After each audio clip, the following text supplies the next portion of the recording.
The day someone used my 7-year-old son's name as a threat was the day I understood exactly what kind of family I'd married into. And honestly, I still wasn't ready for what came next. But before I get to the parking garage, the threats, and my husband doing what he does best, which is making powerful people regret their life choices, I need to tell you about the morning that started it all. Because while I was out there fighting a lawsuit that was about to blow up my entire life, my son Kai was at Weston Academy, waging his own little war over a chair. Yeah, a chair. See, Kai isn't your typical first grader. He's 7, wears a tie to school every single day. Not a clip-on, an actual tie that he knots himself, and carries a briefcase instead of a backpack. He claimed the front row center seat on day 1 of school, and he'd been defending it for 3 weeks like it was territory in a land dispute. So when a new transfer student walked up to him that morning and said, "Excuse me, you're in my seat," my son didn't flinch. He told me about it later, obviously, in detail, because Kai reports everything like he's filing a case brief. Her name was Virtue. 7 years old, Nigerian-American, hair in neat braids, wearing a perfectly pressed uniform and carrying, I kid you not, her own briefcase. She'd apparently submitted a formal request to the school administration for front row seating based on her academic performance metrics. At 7, she had documentation. Kai said he stared at her for a full 10 seconds. Then he moved his things 1 seat over and said, "Temporary arrangement, subject to review based on performance." I laughed so hard when he told me that. I didn't know yet that by the end of that week, I wouldn't be laughing about anything. 3 months into our new life in New York, I learned a few things about being married to Marcus Cole. 1, his world operated on a completely different set of rules than anything I'd known as a lawyer in DC. 2, his mother Eleanor's twice-weekly dinners weren't family bonding. They were evaluations. And 3, my husband was dangerously attractive when he was being domestic, which made concentrating on work almost impossible. And I resented him a little for that. But the 4th thing I learned was the one that changed everything. I was working the Daxton Industries case, environmental violations, a coalition of families whose kids were getting sick because Daxton had been dumping chemicals near a residential area. It was the kind of case I became a lawyer for, the kind of case that mattered. And that afternoon, someone from Daxton's legal team was waiting for me in my firm's parking garage. I didn't see him at first. I was digging in my bag for my keys when a voice came from behind my car. Smooth, professional, the kind of calm that's worse than yelling. "Mrs. Cole." A word? I froze. Recognized him immediately. Stephen Mitchell, lead counsel for Daxton Industries. Expensive suit, practiced smile, eyes that didn't match the smile at all. "If you want to discuss settlement terms," I said, keeping my voice steady, "contact my office through proper channels. Settlement is one option." He leaned against the car next to mine like we were old friends. "The other option is you walk away. Drop the case. Tell your clients you can't continue." "And why would I do that?" "Because you're new here, Mrs. Cole." His voice dropped. "New to how things work at this level. You're making powerful people very uncomfortable. And uncomfortable people, they make rash decisions." He straightened up. Looked at me the way you'd look at something you were about to step on. "You have a family now. A son. 7 years old, I believe. Weston Academy. Smart kid." He paused. Very visible. My blood went cold. Ice in my veins. Cold. "Are you threatening my child?" "I'm providing context." He placed a business card on the hood of my car. "You have until Friday to withdraw. After that, we pursue alternative strategies." He walked away, and I sat in my car with my hands shaking so hard I couldn't grip the steering wheel. Rage and fear. This terrible cocktail of both, roaring in my chest until I could breathe again. 20 minutes. That's how long I sat there before I could drive. The whole way home, I kept hearing it. "Smart kid, very visible," over and over. When I pulled into the driveway, Marcus's car was already there. He was home early, which was unusual. I found him in the living room with Kai, both of them sprawled on the floor with what appeared to be actual architectural blueprints spread between them. "The structural integrity is compromised here," Kai was saying, pointing with a ruler. "If you're going to expand the east wing, you need to reinforce the foundation first." "It's basic engineering. It's a 60-year-old building," Marcus said. "Reinforcement costs a fortune. So does rebuilding after a collapse. Cost-benefit analysis favors prevention." Marcus looked up at me from the floor, his dark hair falling loose. "How was work?" And I must have made a face, because both of them sat up at exactly the same time, like some kind of synchronized alarm system. What happened? Marcus's voice changed, sharpened, the way a blade sounds coming out of a sheath. Mom's cortisol levels are elevated, Kai said, studying me. Heart rate approximately 95 beats per minute. Something happened. I'm fine, sweetheart. You're a terrible liar, Marcus said, already on his feet. What happened at work? I looked at Kai. Can you give us a minute? If this is about your case against Daxton Industries and the environmental lawsuit, I'm already aware. I've been monitoring the court filings. I blinked. You've been what? You left your briefcase open last week. That's implicit permission. That is absolutely not what that means. Agree to disagree. He stood, brushed off his uniform. But if someone from Daxton contacted you today, you should document everything immediately. Witness intimidation is a criminal offense. Both Marcus and I stared at him. How did you... I started. Your hands are shaking. You're home 45 minutes early, which means you left immediately after something happened. And you have that expression you get when someone has threatened something you care about. He adjusted his tie. I'm 7, Mom, not oblivious. I looked at Marcus. He was already watching me with that expression. The one I'd only seen once before, years ago, when he found out someone had been keeping secrets about his son. Cold, still, calculating. Someone threatened you. It wasn't a question. A man from Daxton, in the parking garage. He told me to drop the case. I swallowed. He mentioned Kai by name, mentioned his school. The temperature in that room dropped 20 degrees. Marcus pulled out his phone. What are you doing? Calling my head of security. If someone threatened my family, they're going to learn exactly why that's a mistake they won't recover from. Marcus, I can handle this legally. You'll handle it legally. I'll handle it my way. He was already dialing. No one threatens my wife. No one mentions my son. And nobody combines those two things and keeps operating in this city. Dad? Kai said calmly. Don't kill anyone. Mom doesn't like the paperwork. And despite everything, the fear, the rage, the fact that someone had just used my child as a chess piece, I almost laughed. Almost. But then Marcus looked at me, really looked at me, and I saw something behind the cold fury that I don't think he wanted me to see. Fear.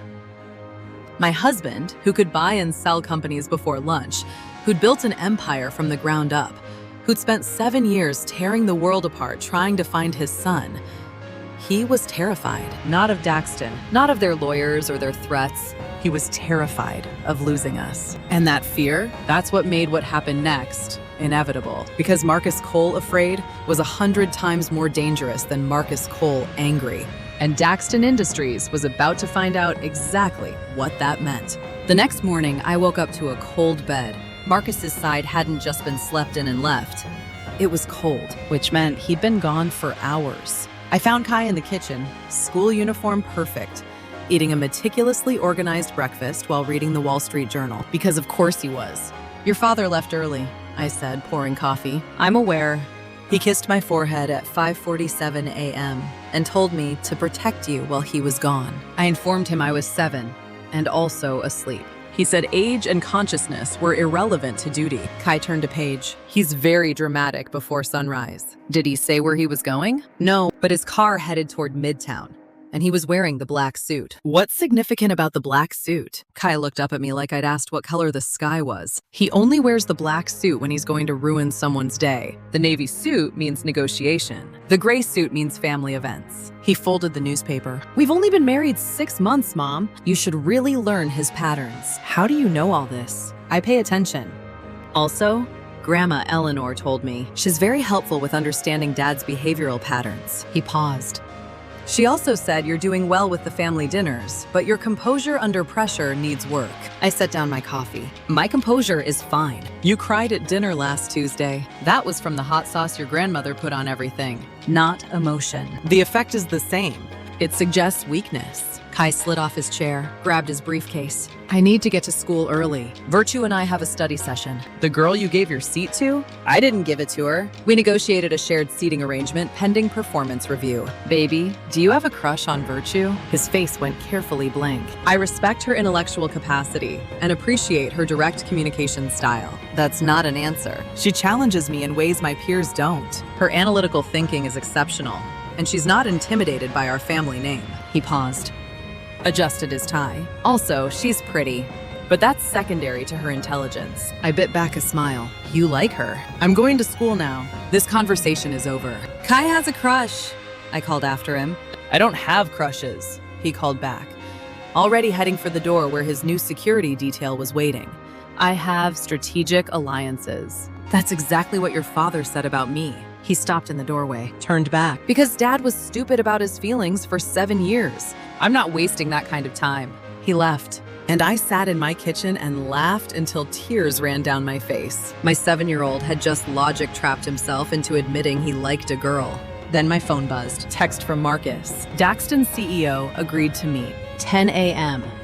Their headquarters. Problem being handled. Don't worry. Love you. I texted back. What did you do? Nothing illegal. Probably. Don't ask questions you don't want answered. I should have been more worried. I really should have. Here's what I found out later about what happened in that conference room.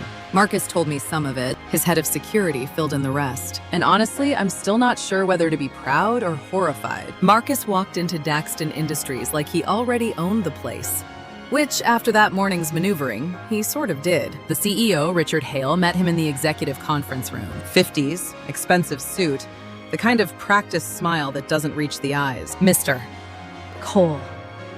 This is unexpected. Marcus didn't shake his hand, just sat down without being invited. Your legal counsel, Marcus said, approached my wife yesterday in a parking garage, made threats, referenced my son. I'm sure there's been a misunderstanding. There hasn't. Marcus pulled out his phone, set it on the table, and pressed play. Stephen Mitchell's voice filled the room. Every word, every threat, every implied danger captured in crisp, damning audio. Richard Hale's face drained of color. New York is a one-party consent state for recordings, Marcus said. My wife was wearing a recording device. Has been since the first time your people approached her about dropping the case. That's very thorough. She's brilliant. That's why I married her. Marcus leaned back. Here's what's going to happen. You're going to fire Stephen Mitchell today. You're going to issue a formal apology to my wife. And you're going to settle her case for the full amount she's requesting, plus 20% for emotional distress. That's absurd. Or, Marcus continued, I released this recording to the Times, along with some very interesting information about Daxton's corporate structure that my research team compiled this morning. Did you know you have 16 shell corporations routing profits through tax havens? 3 of them are in violation of federal sanctions. Richard shot to his feet. You're blackmailing me. I'm negotiating. There's a difference. Marcus stood slowly, stepped closer. You threatened my wife, mentioned my son. Those are the 2 things in this world I care about more than anything. More than money, more than business, more than my own life. He let that settle. So here's the negotiation. You do everything I just said, or I dismantle your company so completely that your grandchildren will still be paying for your mistakes. Silence. You can't. I own 6% of Daxton's outstanding shares as of 8 a.m. this morning, bought through various holding companies, not controlling interest, but combined with the 3 board members who owe me favors, it's enough to call a vote of no confidence in your leadership. Marcus smiled. It was not a friendly smile. You have until 5 p.m. today. Every hour you delay, I buy another 2%. By tomorrow morning, I won't need to negotiate. I'll just take it. He walked to the door, paused. And Richard, if anyone from your company comes near my wife, my son, or anyone in my family ever again, I won't negotiate. I won't warn you. I'll just act, and you won't see it coming. He left. Problem handled, Marcus Cole style. But here's the part he didn't tell me until that night, over dinner at a restaurant overlooking the river. The part that changed everything. His phone had rung before he'd even reached his car after the Daxton meeting. Unknown number. Mr. Cole. A different voice. Smooth. Dangerous. That was quite a performance. Who is this? Someone who's been watching your wife's case with great interest. Someone with significantly more resources than Daxton Industries. A pause. Someone who doesn't appreciate you interfering in our business. Your business? Daxton is connected to several of my operations. Them settling with Mrs. Cole creates complications. Then you should have kept better company. Perhaps. Or perhaps you should teach your wife not to take cases that draw the wrong kind of attention. The voice went cold. This is your only warning, Cole. Back off. or the next threat won't be as polite as a conversation in a parking garage. The line went dead. Marcus sat across from me at that restaurant, candlelight catching the hard edge of his jaw, and told me all of this like he was reading a quarterly report. Calm. Measured, controlled, but I knew him now. I knew what the stillness meant. So what do we do? I asked. We fight smart. We stay careful, and we don't let them see us scared. He took my hand. But I need you to promise me something. What? If I ever ask you to drop the case, just consider it. Not giving up, just considering. I wanted to argue, wanted to tell him I'd never back down. But I thought about Kai, about someone knowing his name, his school, his schedule. I'll consider it, I said, but I'm not making promises. When we got home that night, we found Kai still awake, sitting in the living room surrounded by his tablet, several books, and what appeared to be printed financial records. It was 10 p.m. He was 7. Why aren't you in bed? I asked.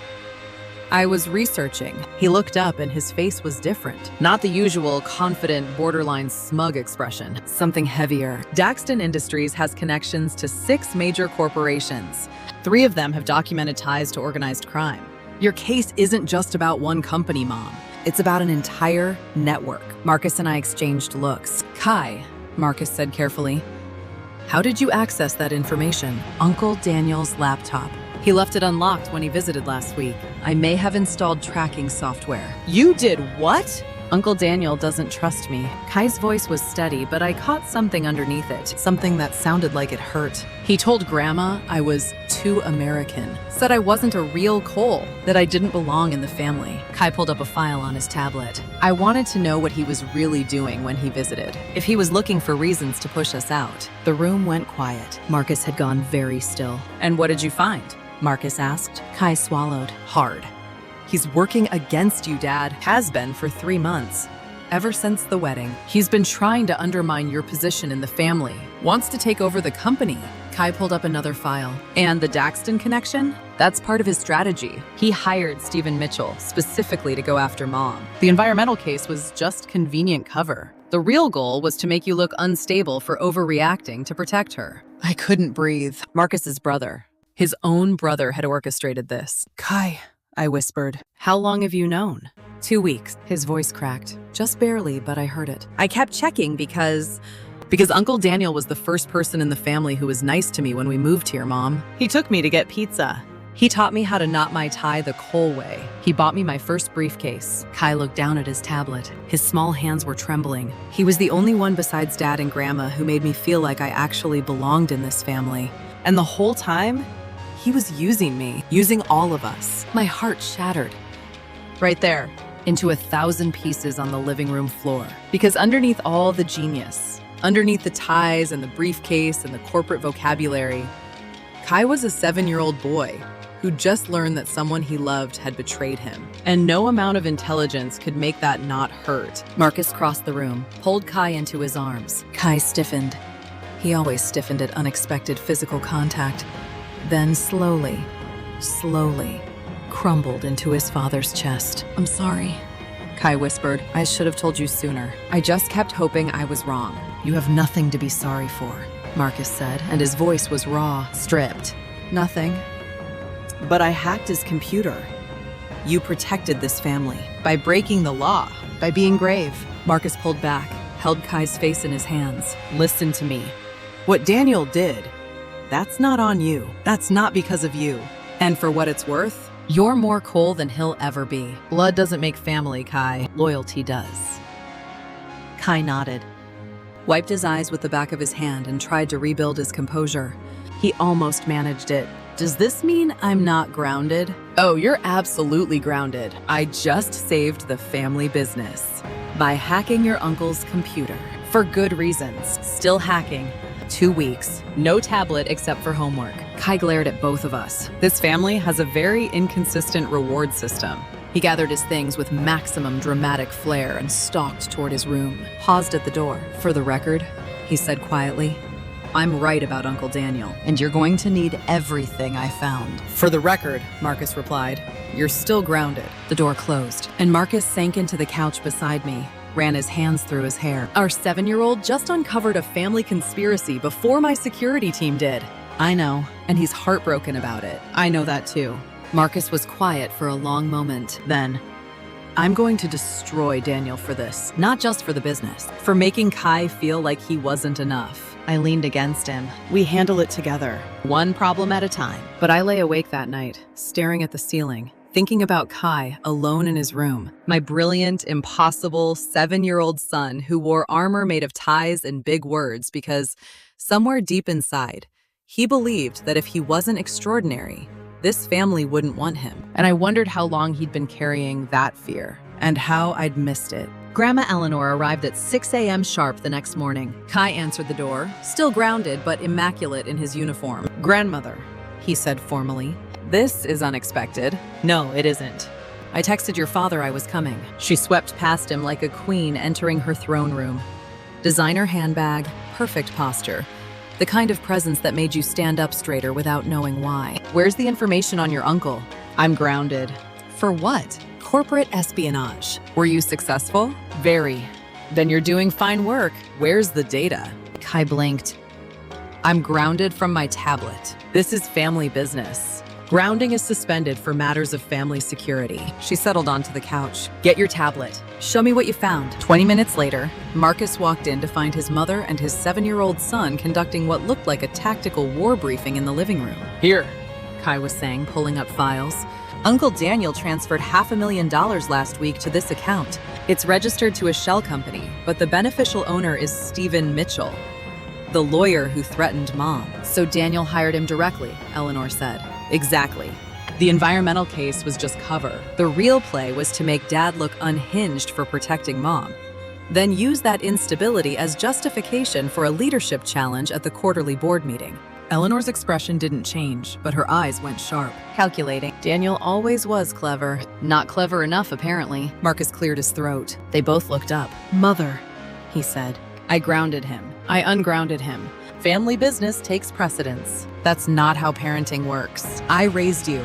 I know exactly how parenting works. She turned back to Kai. Continue. Kai looked between his father and grandmother, caught between two authorities. Eleanor settled it. Choose the one who's scarier. That's you, Kai said immediately. Smart boy. I watched all of this from the hallway, coffee in hand, wondering how this had become my life. My mother-in-law overriding my husband's parenting decisions to debrief my 7-year-old on corporate espionage. At 6 in the morning, on a Tuesday, then my phone rang.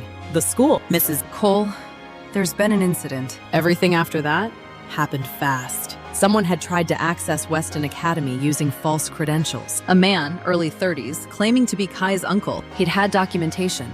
Forged, but convincing. He'd made it past the front desk and was heading toward the first grade wing when Kai's security detail intercepted him. But here's the part that still makes my hands shake when I think about it. The man didn't find Kai first. He found Virtue. She was in the library, early for their study session, sitting alone at their usual table. A man she'd never seen walked in, looked around, and approached her. Excuse me, I'm looking for Kai Cole, his uncle. Do you know where his classroom is? And Virtue, 7 years old, small for her age, sitting alone in a school library, looked at this stranger and said, Kai doesn't have an uncle who visits him at school. Because Kai had told her. In one of their study sessions, in the way kids share things when they trust someone, he'd mentioned that Uncle Daniel was the only family member who used to visit, but didn't anymore. Virtue remembered. Virtue paid attention. The man smiled, leaned closer. Sure he does. I'm his Uncle James. Can you show me where? Virtue stood up, grabbed her briefcase, and walked. Didn't run, walked directly to the nearest teacher. There's a man in the library who says he's Kai's uncle. He's lying. Call security. She was calm. She was decisive. She was 7 years old. And she probably saved my son. By the time Marcus and I arrived at the school, 15 minutes, every red light an eternity, Kai was in the principal's office with his security detail. Safe. Untouched. The man had been stopped before he got anywhere near Kai's classroom. I pulled my son into a hug so tight I thought I might break him. I'm fine, Mom. Someone tried to access the building using false credentials. Security stopped him. I was in class the entire time. He pulled back. I'm fine, really. But his eyes went straight past me to the doorway, where Virtue was sitting on a bench in the hallway with a teacher. She was holding her briefcase in her lap with both hands. Her fingers were white-knuckled around the handle. She wasn't fine. She was terrified, and she was trying very, very hard not to show it. Virtue, Kai said, and his voice sounded different, smaller. Are you okay? She looked up, put on a brave face that I recognized because I've been wearing the same one for days. I'm fine. He didn't touch me. I handled it. You shouldn't have had to handle anything. Marcus was already on the phone with the head of security, getting the camera footage. When he looked at the images, his expression went blank. Deliberately, carefully blank. What? I asked. He showed me. The man in the security footage was wearing a company badge from Barker and Associates, the same firm that was connected to Daniel's operation. They'd gone after our son through his friend at his school. Marcus made one phone call to Eleanor. Mother, it's time. Call the family meeting tonight. Pause. Because Daniel's people just tried to get to Kai at school, and a 7-year-old girl had to save him because our own family put him in danger. He hung up, looked at the principal. Triple the security. No one gets near either of these children without written authorization from me or their parents. No exceptions, mister. Oh, that's not a request. Then he crouched in front of Kai and in front of Virtue, both of them. Are you both okay? Really okay? Virtue nodded, small, tight nod. You were very brave today, Marcus told her. What you did, that was extraordinary. It was logical, Virtue said. Her voice barely wavered. His story didn't match the information I had, so I reported the discrepancy. Marcus almost smiled. Almost logical. Right. He stood and looked at me, and I saw it again.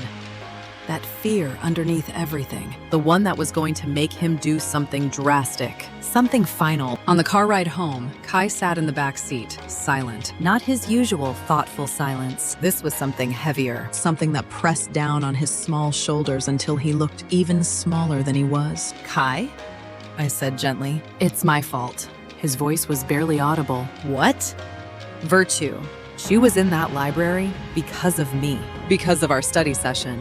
If she wasn't my friend, that man never would have talked to her. She never would have been scared. He stared out the window. I put her in danger just by being her friend. Baby, that's not... It is, Mom. He looked at me, and for the first time in maybe his entire life, my son looked like what he actually was, a scared little kid. I'm dangerous to people I care about. Our family is dangerous, and I dragged her into it. Marcus caught my eyes in the rearview mirror. His jaw was tight. Kai, Marcus said, the people who did this are dangerous. Not you, not our family.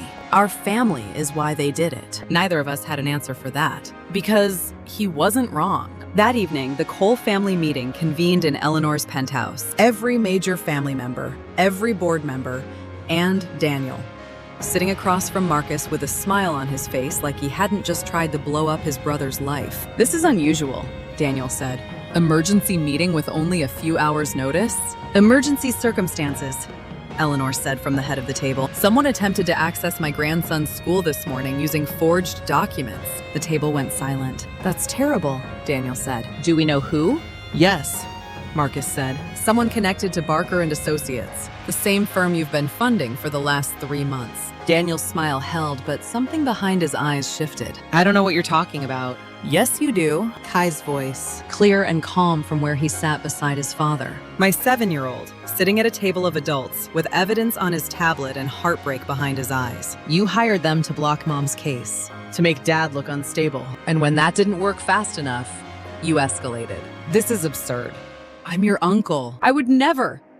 You transferred $500,000 to a shell company owned by Stephen Mitchell 3 weeks ago. Kai's voice didn't waver, but I could see his hands under the table, gripping his own knees, holding himself together. You've been meeting with 3 board members to plan a leadership challenge. You've been moving family assets into personal accounts. He pulled up the files, projected them onto the screen. California transfers, email threads, text messages coordinating with Barker and Associates. Plans to use my case as leverage to paint Marcus as emotionally compromised. And there, in black and white, the message that made every person at that table stop breathing. If legal pressure doesn't work, we apply personal pressure. The child is the obvious leverage point. Daniel shot to his feet. I didn't authorize that. I never said to go after Kai. But you knew. Marcus's voice was ice, dead, flat ice. You knew your partners were escalating. You knew they were threatening my wife, and you did nothing to stop it. because it served your purposes. I was trying to protect this company from your emotional decisions. By partnering with people who target children, Eleanor's voice could have cut diamond. By betraying your own blood? For what, Daniel? A corner office? The room held its breath. Daniel looked around the table, at the board members who wouldn't meet his eyes, at family members who looked away. And then, maybe out of desperation, maybe out of the cruelty that had been hiding under his smile all along, he pointed at me. This is her fault. She brought this on the family. An outsider taking cases that make enemies, dragging the Cole name into controversies.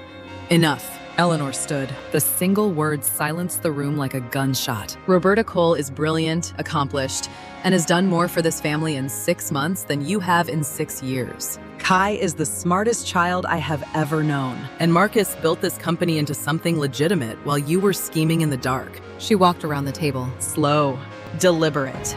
Every step, a verdict. You want to talk about family? Family means loyalty. Family means protecting each other. She stopped in front of Daniel. You've done neither. You can't.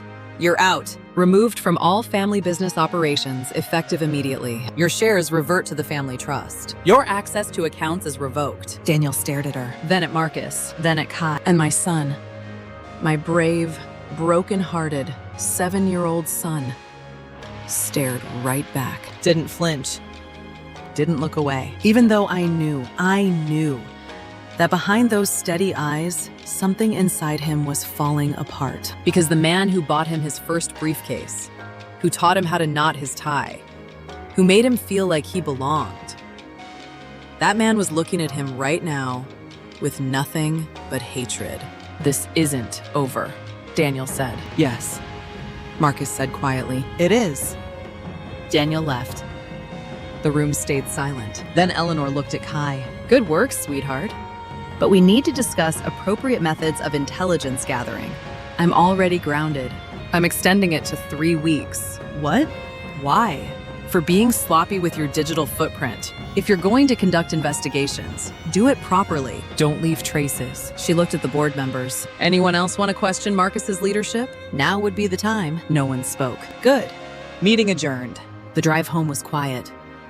Kai sat in the back seat, staring at his hands. When we pulled into the driveway, he didn't move. Kai? Marcus said gently. He hated me. Kai's voice was small, so small. At the end, when he looked at me, he hated me. That's not about you, baby, I said. He was nice to me, Mom. Pizza on Saturdays, teaching me things, making me feel like a Cole. A tear slid down his cheek. He wiped it away angrily, like it had betrayed him too. Was any of it real? Or was all of it just strategy? I climbed into the back seat, pulled him into my arms, and for the first time in months, Kai didn't stiffen, didn't resist, just folded into me like the 7-year-old he actually was, and cried. Not loud, not dramatic, just quiet, exhausted tears from a little boy who'd been carrying too much for too long. I'm sorry, he whispered. For what, baby? For not being enough, for not being a real Cole, for putting virtue in danger. Stop. I held him tighter. You are enough. You have always been enough. You don't have to be extraordinary to be loved, Kai. You just have to be you. He was quiet for a long time. Then, being me is hard. I know, sweetheart. I know.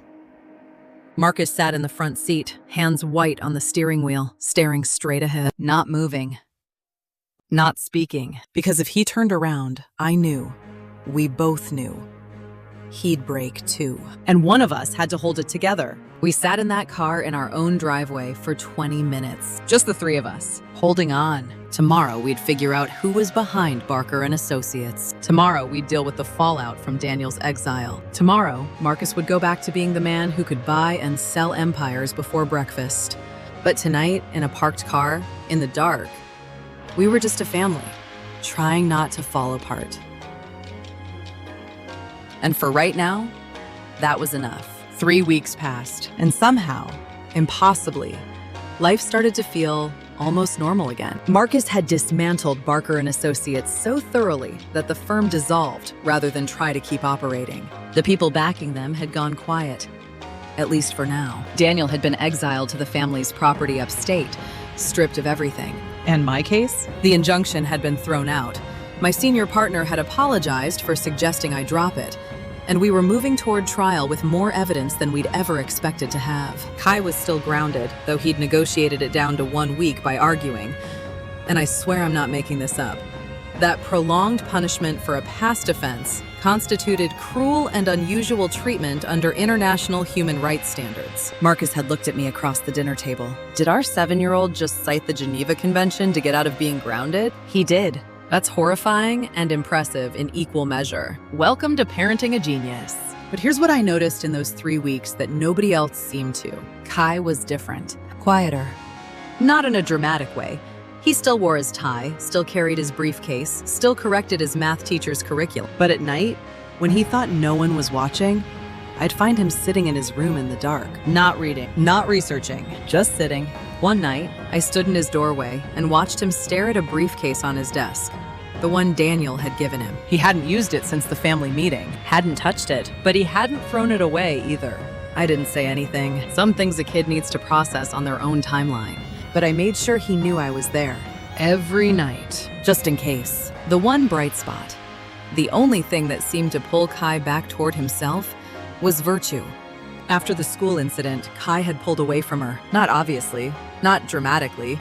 He still sat next to her in class, still did their study sessions, but the easiness between them was gone. He was careful around her now.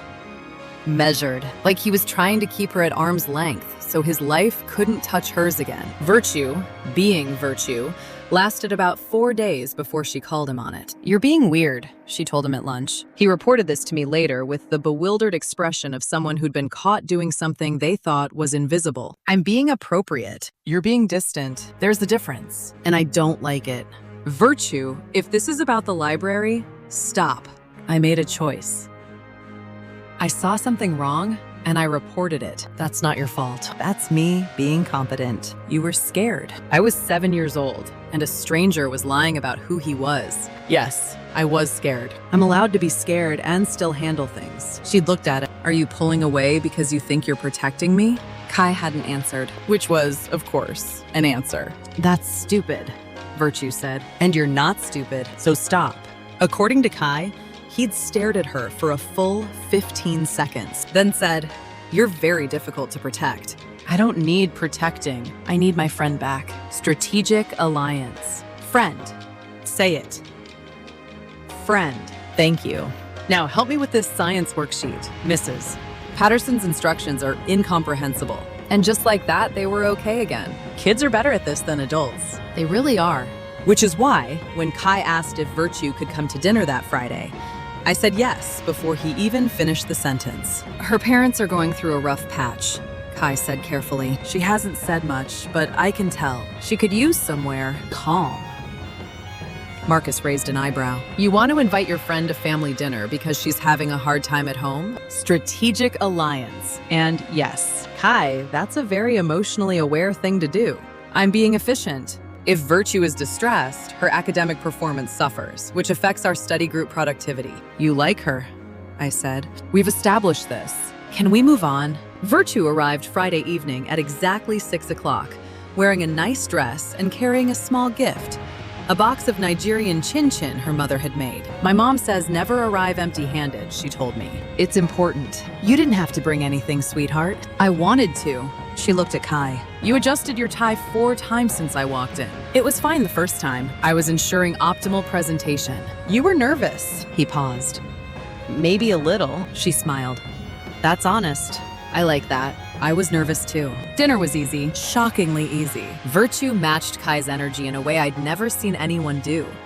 They debated economic theory over pasta, argued about chess strategies during dessert, and spent 20 minutes critiquing Grandma Eleanor's latest business decision over hot chocolate, like 2 tiny analysts at a consulting firm. Afterward, while Marcus and I cleaned up, I could hear them in the living room. "Your parents are nice," Virtue said. "They're adequate.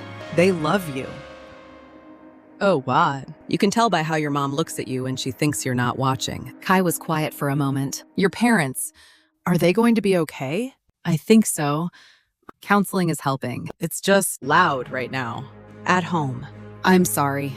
"Don't be. Families are complicated. Yours tried to kidnap you through a corporate conspiracy. Mine just argues about dishes." She paused.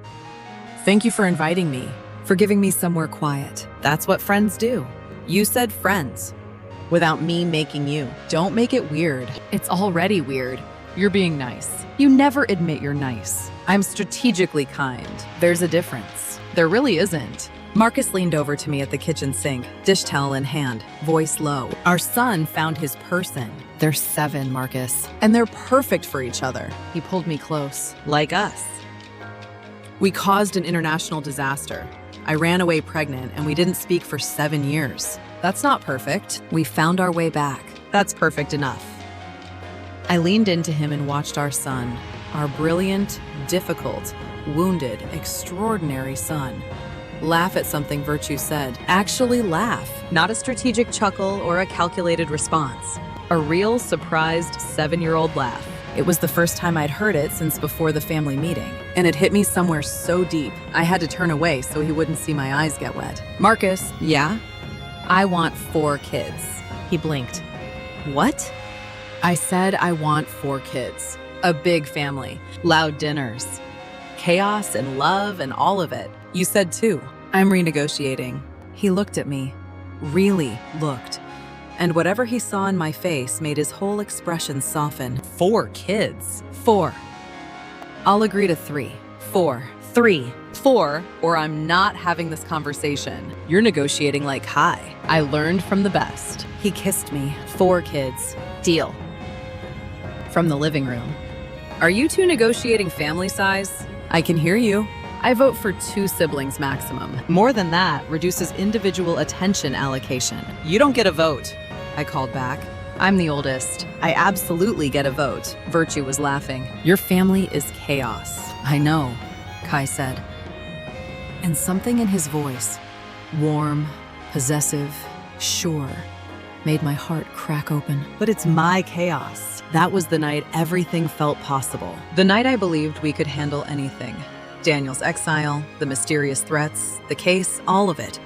As long as we had this. Hot chocolate and chess debates, and a little boy finally letting himself be a kid again.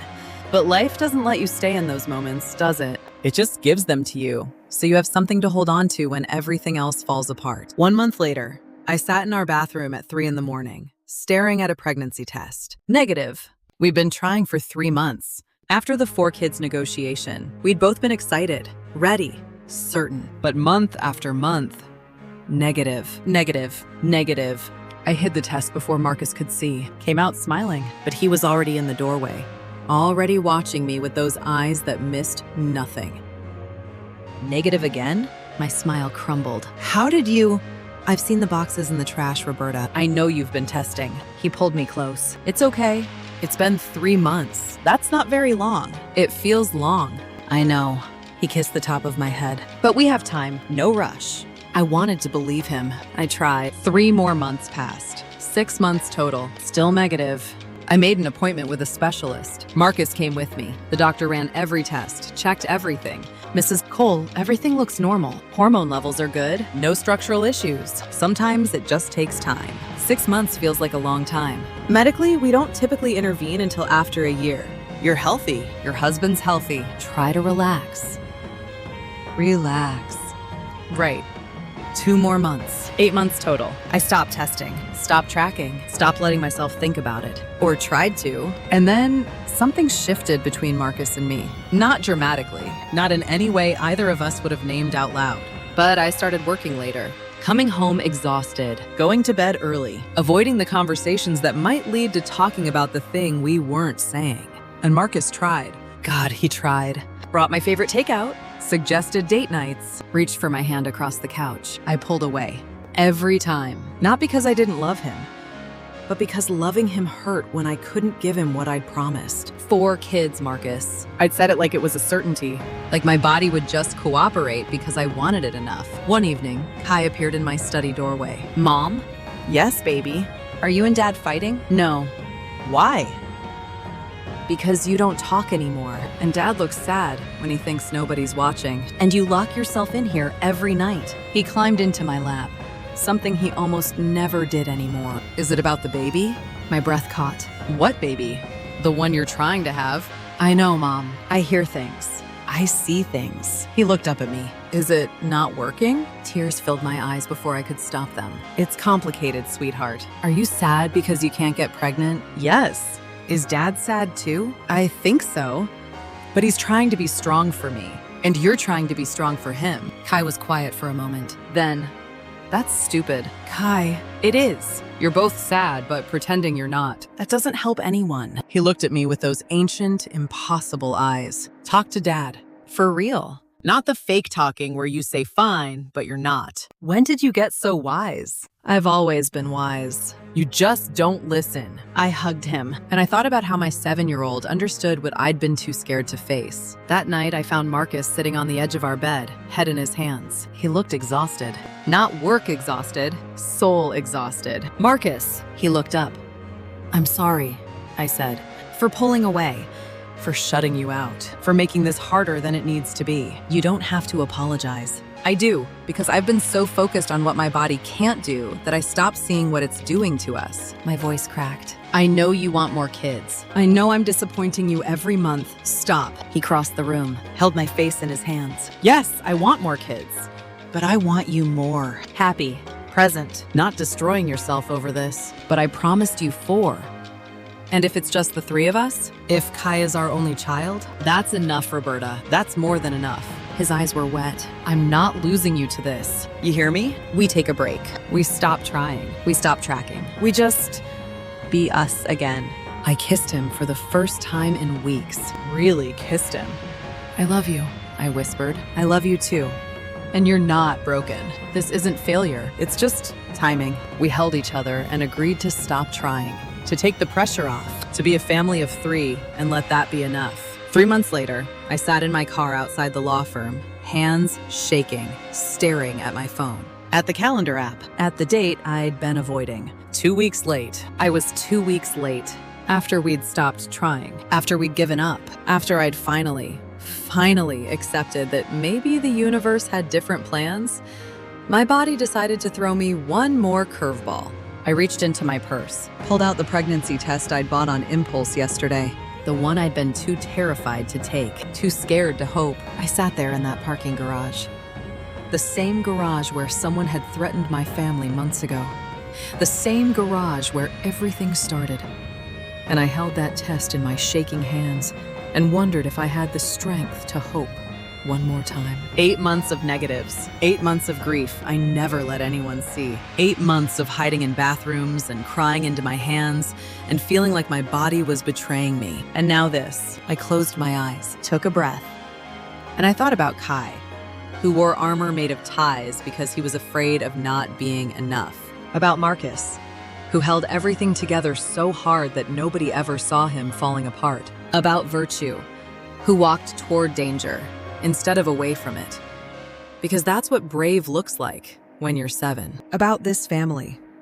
My impossible, chaotic, fierce, broken, beautiful family that I would fight for until my last breath. I opened my eyes, looked at the test in my hands, and for the first time in 8 months, I let myself hope. Before I go, I need to ask you something that's been eating at me. Was I wrong for putting my career over my family's safety? I had a case that mattered.